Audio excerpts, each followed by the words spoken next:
ஸ்டூடெண்ட்ஸுக்கு scholarship form வந்திருக்கு. அவங்க மட்டும் எதிர்த்து நில்லுங்க. இப்போ ஒருத்தன் என்ன ஆயிடுச்சு? அப்ப இவன் நம்ம ஆளு என்ன இல்லையா? மச்சான் பண்ணிக்கிறோம்?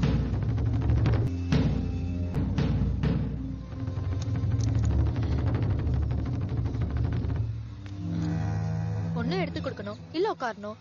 ஏன்டா பேந்த முடிச்சிட்டு இருக்க? உட்காரு. டேய் கார்த்தி, உள்ள வா. உங்ககிட்ட ஒன்று சொல்லணும் சார். என்ன விஷயம்? சார் அந்த ஸ்காலர்ஷிப்பு அதான் கிளாஸ் ரூம்ல சர்க்குலர் இருந்துச்சு. வந்துச்சு சார். அப்புறம் என்ன? பேர் கொடுக்கணும். ஏன் கிளாஸ் ரூம்ல கொடுக்க மாட்டியா? கிளாஸ் ரூமில் கொடுத்தா நான் யாருன்னு எல்லாருக்கும் தெரிஞ்சிடும் சார்.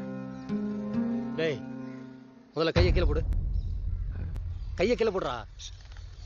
டேய் உன்ன மாதிரி கீழே இருக்கிறவங்க மேல வரணுங்கிறதுக்காகத்தான் பெரியார், அம்பேத்கர், ஜோதிராவ் புலேன்னு எல்லாரும் பாடுபட்டாங்க. அரசாங்கம் கொடுக்குற ஸ்காலர்ஷிப்பை யூஸ் பண்றதுல உனக்கு என்ன தயக்கம்? இந்த சலுகையை யூஸ் பண்ணி படிச்சு பெரிய ஆள் ஆகணுங்கிறதா உன்னோட எய்மா இருக்கணும். இன்னமும் குனிஞ்சுக்கிட்டே இருந்தேன்னா குத்திக்கிட்டே தான் இருப்பானுங்க. எங்கேயோ இருந்து வந்தவன்ல எங்கேயோ போயிட்டாங்க. இங்கேயே இருந்த நீங்க ஏன்டா ஓரமா உட்காந்துருக்கீங்க? ஒன்னா இருந்தவங்களை எல்லாம் வந்து உயர்ந்தவன் தாழ்ந்தவன் எவன் பிரிச்சு வச்சானோ அவனுக்கு முன்னாடி படிச்சு பெரிய ஆளாகி அவன் தலையில ஏறி உட்காரன்டா. எந்திரிச்சு வாங்கடா. ஸ்காலர்ஷிப் ஆகி தரது என்னுடைய பொறுப்பு. நீ படிக்கிறதுல மட்டும் கான்சென்ட்ரேட் பண்ணு, சரியா?